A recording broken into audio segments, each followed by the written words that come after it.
I am sure এই যে এটা এটা অনেকেই বুঝবে না। দেখো আটকে গেলে কোথায়, like the white servants with whom the planters war already familiar, there is some reason to believe that the colonists did not consider them as slaves, that they thought of them as servants to be held for a term of years and then freed. I'm sure এই যে এটা এটা অনেকেই বুঝবে না। দেখো আটকে গেলে কোথায়, like the white servants with whom the planters war already familiar. এখন খেয়াল করে দেখো, দেখেন এই যে এই জায়গাটায় একটা true false not given question করেছে। হুম, যদি এটা 100% না বুঝেন তাহলে এটা কখনোই true false not given answer করতে পারবেন না। দেখি এটা ট্রাই করেন তো, দেখি কেউ একজন। স্যার এটা বলছে যে মানে ওদেরকে স্ল্যাবস হচ্ছে কৃতদাস, যাদেরকে একবারে নিয়ে নেয়, তাই না? বাট সার্ভেন্ট হচ্ছে যে একটা এক বছরের জন্য তাদেরকে ইয়ে করেছে, কাজ করবে, দেন ওদেরকে মুক্ত করে দিবে, দেন ফ্রি। চমৎকার, এইটা ফলটা এই তো একজন একজন একজন ইয়া করেছে, গুড, এই তো রিডিং স্কিল। নাদিয়া, নাদিয়া কি বুঝতে পেরেছিল এরকম করে? না স্যার, আমি ফ্রিটা বুঝতে পারি নাই। এই যে নাদিয়া কিন্তু বুঝতে Free. পেরেছিল, গুড। হুম, দেখি ডক্টর উর্মি, আপনি বুঝতে পেরেছিলেন এটা?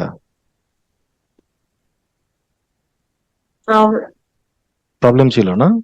আচ্ছা, হাফসা হাফসা হাফসা জি, বুঝতে পেরেছিলাম স্যার। আগেই বুঝতে পেরেছিলা? জি। আচ্ছা, হুম, আচ্ছা দেখো এই যেখানে বলছে there is some reason to believe that the colonists, যারা ওই যে উপনিবেশ স্থাপন করেছিল, did not consider them as slave, তারা আসলে ওই যে যারা ওখানকার স্থানীয় অধিবাসী যারা, তাদেরকে আসলে স্লেভ হিসেবে বিবেচনা করেছিল না, স্লেভ দাস হিসেবে বিবেচনা করেছিল না। এবার দেখো তোমাদের এই যে কনস্ট্রাকশনটা বুঝতে হবে, এই যে এখানকার দ্যাটটা কিভাবে আসলো, এই যে এই দ্যাটটা কিভাবে আসলো, আবার নতুন করে দ্যাট, তোমাদের এই স্ট্রাকচারটা দেখো, এখানে দুইটা দ্যাট কানেক্ট হয়েছে, এই দ্যাট এবং এই দ্যাট কানেক্ট হয়েছে। দেখো কিভাবে, এই যে এটুকু বাদ দাও,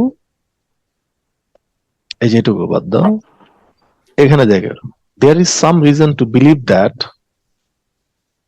এই যে একটা দ্যাট আর আগের আরেকটা দ্যাট ছিল, ওই দুইটা দ্যাট কানেক্ট করার কারণে পরের দ্যাটের আগে কি দিয়েছে, এই যে এটা কমা দিয়েছে।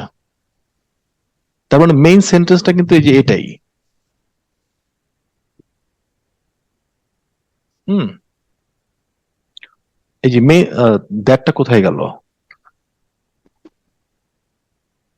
এই যে এটা,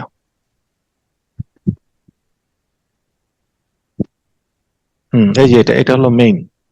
এই যে এই দ্যাট এবং এই দ্যাট, দুইটা দ্যাট কানেক্ট করেছে, এই যে এই তার আগে এটা কমা দিয়েছে। আচ্ছা, তাদেরকে স্লেভ হিসেবে বিবেচনা করে নাই, তার মানে তোমাকে আবারও এইভাবে পড়তে হবে, there is some reason to believe. এবার আসো এখান থেকে পড়ো, বিলিভের পরে পড়তে হবে যে এখান থেকে দ্যাট, বিলিভ দ্যাট দে, দে মানে হলো যে কলোনিস্ট, থট অফ দেম, দেম কাদেরকে, কাদেরকে বোঝাচ্ছে, এই যে স্লেভসদেরকে। এই কলোনিস্টরা, এই দেখো তোমাদের যে প্রোনাউনের রেফারেন্সের প্রবলেম, এই দে মানে কলোনিস্ট, দেম হলো স্লেভ, তার মানে দে কলোনিস্ট, যারা যারা উপনিবেশ ওখানে গেছে স্থাপন করেছে, তাদেরকে সার্ভেন্ট হিসেবে চিন্তা করেছিল, এই যে servant, thought of them, servant হিসেবে চিন্তা করেছিল। হুম, আচ্ছা এবার আসো এই জায়গাটাতে তোমাদের অনেকের প্রবলেম, এই যে এই জায়গাটাতে একটা কনস্ট্রাকশন আছে, হঠাৎ করে টু বি হেল্ড, হু আর, এই জায়গাটায় একটা ওমিট আছে, হু আর, এই যে এই জায়গাটা একটা ওমিট আছে হলো হু আর টু বি হেল্ড। এই প্যাসিভের কনস্ট্রাকশনটা বুঝো, টু বি হেল্ড মানে কি, যাদেরকে, এই যে হু আর টু বি হেল্ড, এই যে I hold it, for help. এই যে আই হোল্ড ইট, মানে কাজটা কে করে? I, active. I hold it, আমি এটা ধরে রাখছি। ইট ইজ হেল্ড, এই যে ইট ইজ হেল্ড, এটা ধরে রাখা হয়েছে, ইট ইজ হেল্ড, এই যে প্যাসিভ। হুম আর এটাকে যদি ইট ইজ হেল্ড ধরে রাখা হয়, it is to be held, এই যে ধরে রাখা এটা এটা বলতো, এটা এটা এই এই কাজটা কি? এই যে টু বি হেল্ড, এই প্যাসিভটার কাজটা কি? মানে এটা কি ধরে রাখা হয় বা হয়েছে, নাকি টু বি, টু দিয়ে কি বোঝাচ্ছে? কখনকার কথা বোঝাচ্ছে? আগের কথা বোঝাচ্ছে স্যার। হুম ইন্নানিল্লাহ, কি বলে? এটা হলো এই যে এই প্যাসিভটা হয়ে গেল ভবিষ্যৎ, ফিউচার। এই প্যাসিভটা হয়ে গেল ফিউচার, ভবিষ্যৎ। তার মানে এই যে হু আর টু বি হেল্ড, যাদেরকে কি করা হবে? সার্ভেন্ট হিসেবে ধরা হবে। For a term of years, কয়েক বছর, টার্ম কয়েক বছরের জন্য রাখা হবে, যে রাখা হবে, to be held. And then, এই দেখো এখানে দুইটা আরেকটা জিনিস আছে, এন্ড দেন, এন্ড দেন ফ্রিড। এখানে কিন্তু এটা যে এটা হঠাৎ করে ফ্রিড কিভাবে আসলো? এই জায়গাটায় এই যে হু আর টু বি হেল্ড, এই যে এখানে যেরকম ইয়ে আছে, এই টু বি এটাকে কমন নিয়েছে। এই যে এই টু বিটাকে কমন নিয়েছে, কমন নিয়ে দেখো যে এন্ড দেন, এই যে এন্ড দেন টু বি ফ্রিড, কয়েক বছরের জন্য ধরে রাখা হবে এবং তারপর ছেড়ে দেওয়া হবে, মুক্ত করে দেওয়া হবে। তাহলে দেখো এই টু বি কমন নিয়ে, দেখো তোমাদের প্রবলেমটা কি? এখানে প্রথম কথা হলো হু আর ছিল না, হু আর ছিল না।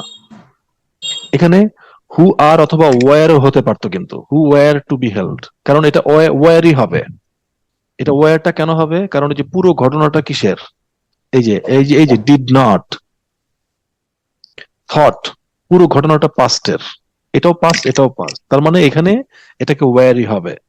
তার মানে এখানে এটা ওমিট করে দেওয়ার জন্য তোমাদের একটা প্রবলেম ছিল।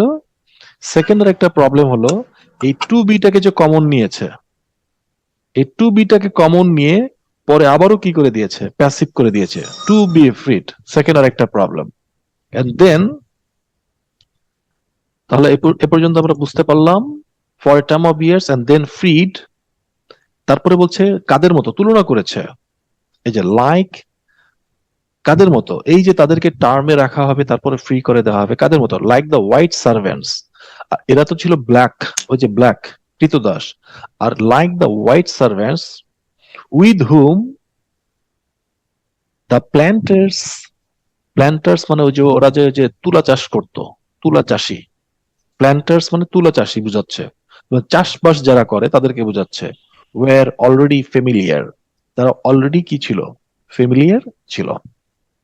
The planters war already familiar, এই তাদের মতো করে। হুম এবার আসেন তো, এখান থেকে যদি এখন যদি রিডিং এর কোনো কোয়েশ্চেন আসে, এই যে এখন আপনি যতটুকু বুঝতে পারলেন, যদি রিডিং এর কোনো কোয়েশ্চেন এর মধ্যে থেকে আসে, আনসার করা যাবে না। তার মানে এখানে আপনি কমপ্লিট বুঝতে পেরেছেন। আর আগে ছিল কি? ভেগ, ভেগ, কিছু বুঝতে পারছি কিছু বুঝতে পারছি না। এই যে that is the actual problem.